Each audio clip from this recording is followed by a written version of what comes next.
1996년에 개봉한 영화 프라이멀 피어는 시카고에서 존경받는 카톨릭 대주교가 피살된 채 발견되는 내용으로 시작합니다. 이 영화 속에서 현장에서 도망치다가 체포된 한 소년이 있었어요. 모든 증거가 이 소년을 살인자로 지목하고 있었습니다. 하지만 다중인격 장애를 인정받으면서 그는 예상 밖의 무죄를 선고받습니다. 이 영화는 충격적인 반전으로 많이 알려진 영화였는데요. 심신상실에 의해서 벌어진 범죄에 대한 책임이 누구에게 있는지에 대한 사회적인 질문을 던졌던 영화이기도 했습니다. 오늘 준비한 컨텐츠도 이 질문의 연장선에 놓여 있는 사건이고요. 저도 여러분들에게 그런 질문을 던져보고 싶었습니다. 영화와 같은 반전은 없었지만 사건 자체만으로 너무나 큰 충격과 논란을 낳았던 사건이었습니다.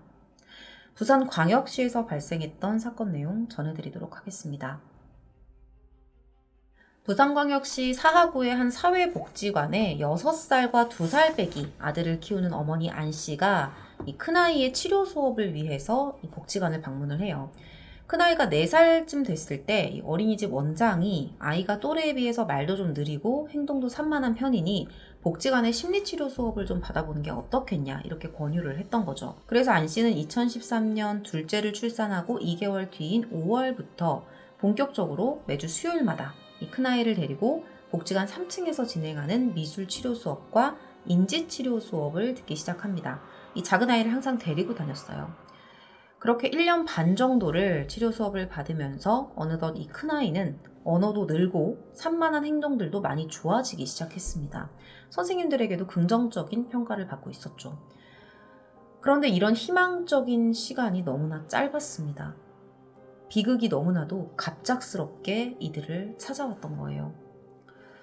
2014년 12월 3일에 이 안 씨가 2 아들을 데리고 평소처럼 복지관을 찾아요. 큰아이를 수업에 들여보내고 3층 복도에 있는 대기실에서 작은 아들 상윤이와 함께 시간을 보내고 있었습니다. 이렇게 형을 기다리고 있었던 거예요. 시간이 조금 흐른 뒤에 이 아무도 없던 복도에 누군가가 나타나는데요. 발달장애 1급 장애인인 19살의 이군이었습니다. 이군은 상윤이를 보더니 아이 손을 잡고 어디론가 가기 시작해요. 지금 영상 보이시죠? 안 씨는 그냥 아이가 귀여워서 그런가 보다 이렇게 생각을 했대요, 처음에는. 그러면서 이 아이를 데려가는 이군의 뒤를 천천히 따라 걷습니다. 그런데 갑자기 이군이 돌발 행동을 하기 시작해요. 이 복도 끝에요, 철문이 있어요. 근데 이 문을 열고 상윤이를 데리고 나가는 거예요. 그래서 안 씨는 혹시 아래층으로 아이를 데려가려고 하나? 그런 줄 알고 빠르게 쫓아가서 말립니다. 이군을 불필요하게 흥분시키지 않기 위해서 말로 설득을 하려고 했죠. 그런데 정신 상태를 고려해 봤을 때 이군은 안 씨의 말을 전혀 이해하지 못하고 있었어요. 적극적으로 말려봤지만 키 180에 몸무게 100kg의 거구였던 이군을 안 씨가 제어할 수 있는 방법은 없었습니다. 그리고 이군의 이 돌발적인 행동은 너무나도 짧은 시간에 벌어졌어요. 철문을 열고 난간으로 아이를 끌고 가서 난간 밖으로 상윤이를 들어 올린 거예요. 얼마나 놀랐을까요, 진짜로. 그러니까 손 놓으면 그냥 떨어지는 겁니다. 안 씨가 하지 말라고 위험하다고 애원하듯이 말을 했지만 이군은 그런 안 씨를 보며 알 수 없는 소리를 내며 웃더니 그대로 상윤이를 3층 밖으로 던져버렸습니다.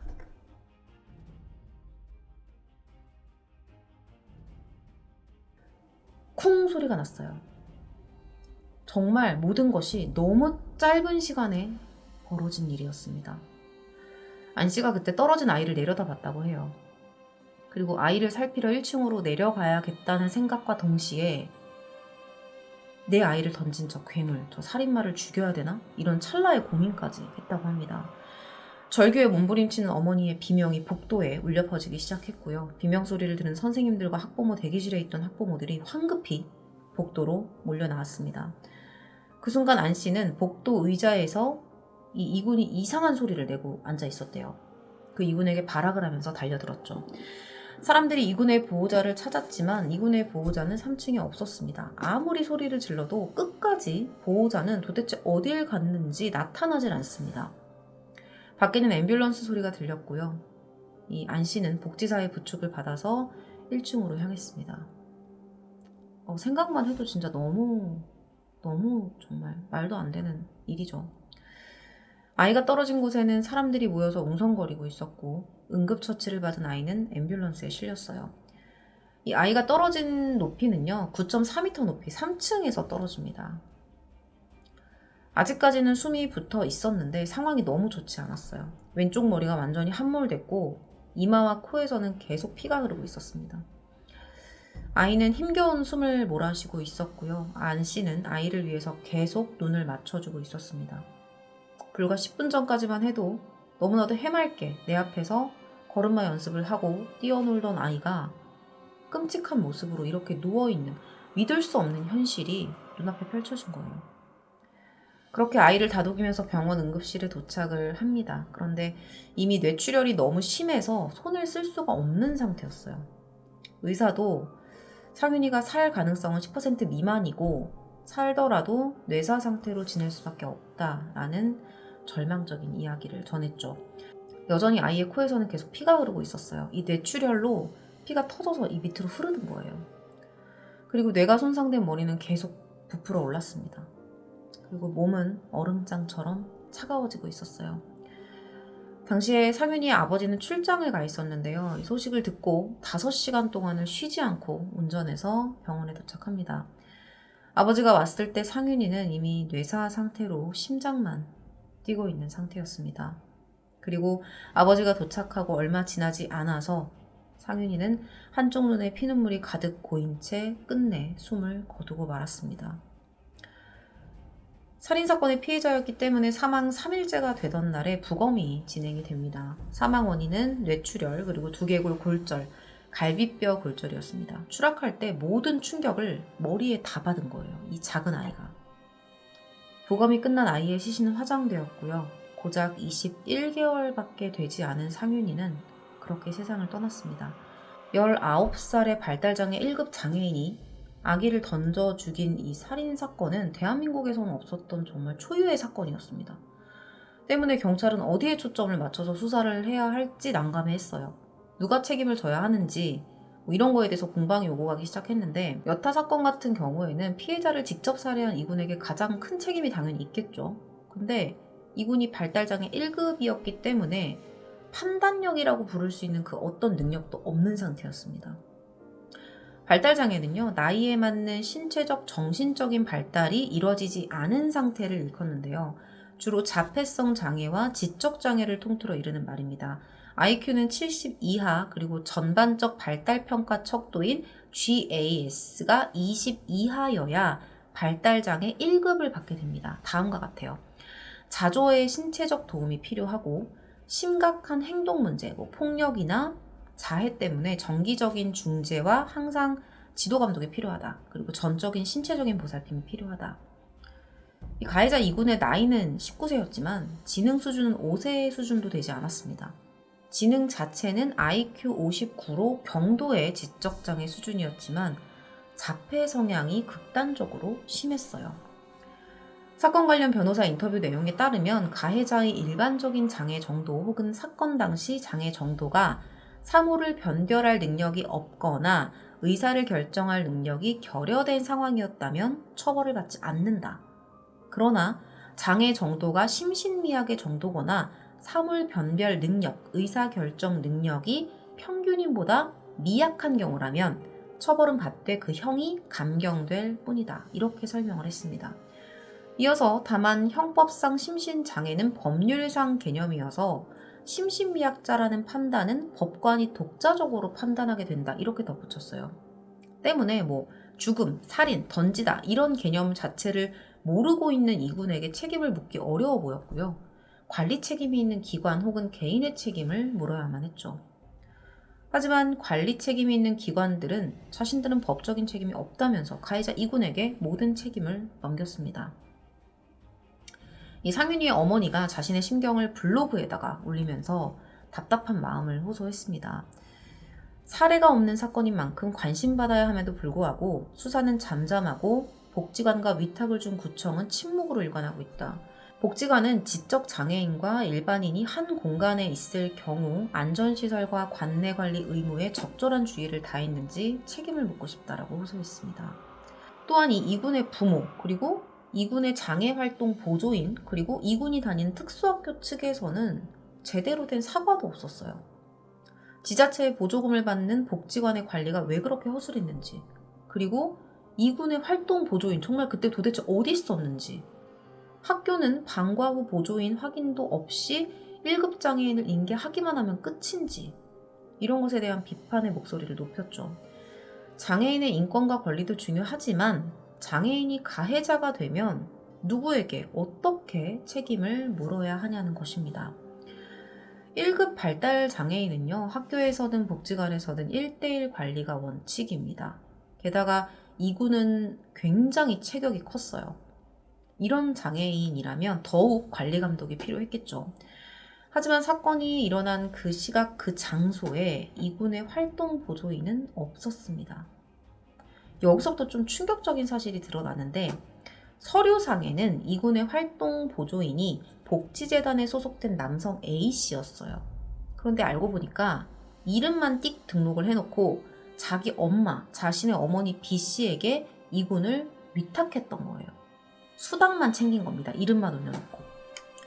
그런데 문제는 어머니 B씨가 이미 다른 장애인의 활동 보조 담당이었다는 겁니다. 이미 어머니도 누군가를 맡고 있었다는 거예요. 즉, 한 명이 두 명의 장애인을 관리해야 하는 그런 상황이었던 거죠.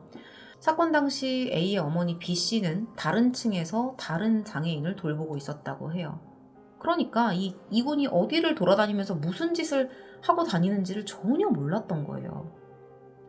그리고 주변 사람들이 더욱 안타까워했던 건 뭐냐면, 이군이요, 이미 몇 달 전에 복지관 교육이 다 끝났기 때문에 그 장소에 있을 필요도 없었다는 거예요. B 혼자서 2명을 다 관리를 하려다 보니까 B가 이군까지 데리고 복지관을 찾았던 겁니다. 그날. 그리고 이 비극적인 사건이 벌어졌던 거죠. 상윤이가 응급실에 있을 때 보조인 A와 어머니 B씨가 찾아왔다고 해요. 근데 B씨는 자신이 급한 일이 있어서 자리를 지키지 못했다. 떨어진 아이를 내가 제일 먼저 발견했고 내가 아이를 안고 있었다. 이렇게 말을 해요. 그리고 그 와중에 그 아들 A는 자신이 이군 담당 활동 보조인이라는 것을 아이 엄마에게 말도 안 했습니다. 밝히지도 않았어요. 오히려 이 B씨에게 책임을 묻는 가족들에게 우리 엄마는 떨어진 아기를 안고 있었다, 이런 말만 계속 거들어요. 미안하다는 말 한마디 없었습니다. 그 말을 듣더니 아이 엄마가 활동 보조를 해야 할 이군은 관리하지 않고 왜 우리 아기를 안고 있었냐 이렇게 물어보니 어머니 B가 그때서야 미안하다라면서 말끝을 흐렸다고 해요. 사건이 발생하고 나서 A는요, 소속된 복지재단에 이런 말을 합니다. 개인적인 업무로 이군을 돌보지 못할 경우 어머니가 이군을 대신 돌보는 것에 대해서 이군의 어머니가 허락했다는 내용이에요. 이 이군을, 체격이 이렇게 큰 이군을 20대 청년이 아닌 50대의 아주머니가 맡아도 좋다고 동의한 거라는 거죠. 근데 피해자 부모는 사실 이게 이해가 가지 않았습니다. 그래서 이군의 부모를 직접 만나야겠다라는 생각까지 하게 됐죠. 사실 사고가 나고 한 달이 넘도록 연락조차 없었대요. 이 가해자 이군의 부모가. 태도가 정말 기가 막힙니다. 결국 아이 엄마가 먼저 전화를 걸어요. 다음은 2015년 5월 19일에 아이 엄마 안 씨의 라디오 인터뷰 내용입니다. 제가 텍스트로 띄워드릴게요. 잠깐 정지하고 읽어보시면 좋을 것 같습니다.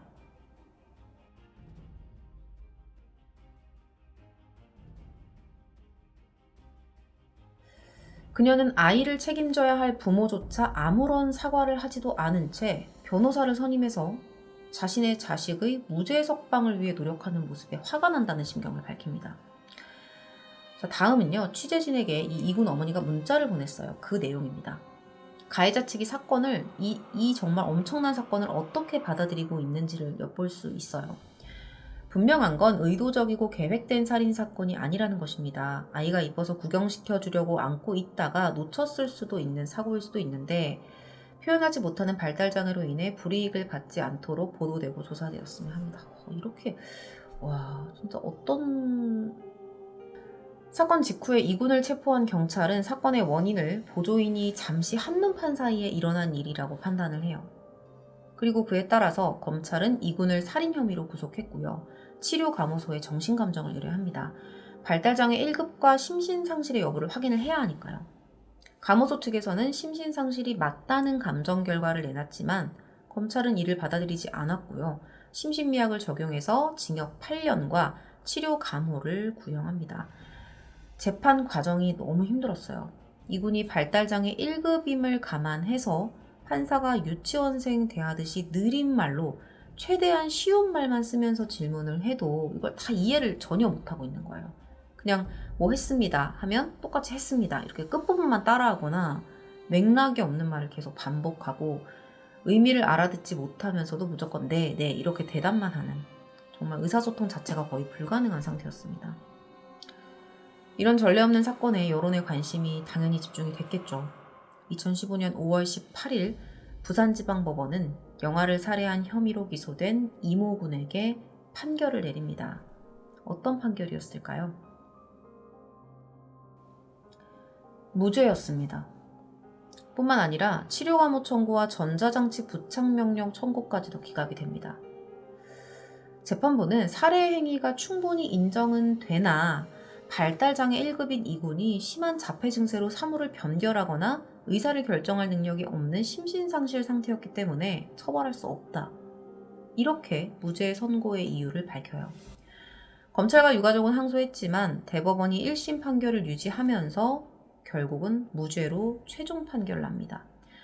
다만 재발 방지를 위한 관리 목적으로 치료감호소에서 치료는 받아야 한다는 처분만 내려졌죠. 유가족은 이 수당을 부정수급하고 관리 책임을 소홀히 했던 그 활동보조인 A 있죠. 그 사람을 업무상 과실치사 혐의로 고발합니다.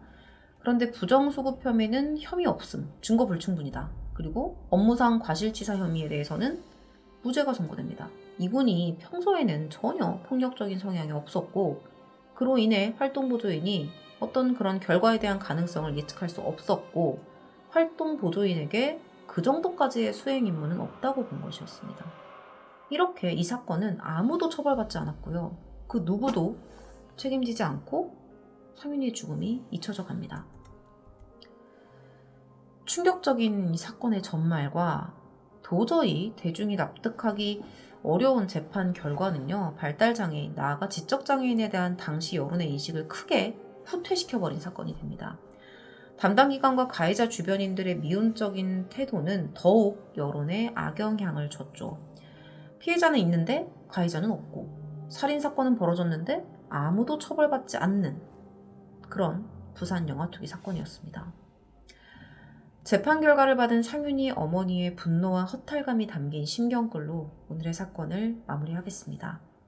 오늘 준비한 콘텐츠는 어느 때보다도 시청자분들의 의견과 댓글이 더 궁금해지는 콘텐츠였던 것 같습니다. 시청 후 많은 참여 부탁드립니다. 사건 파일 리뷰 콘텐츠는 여기서 마무리하도록 하겠습니다. 시청해주셔서 감사합니다.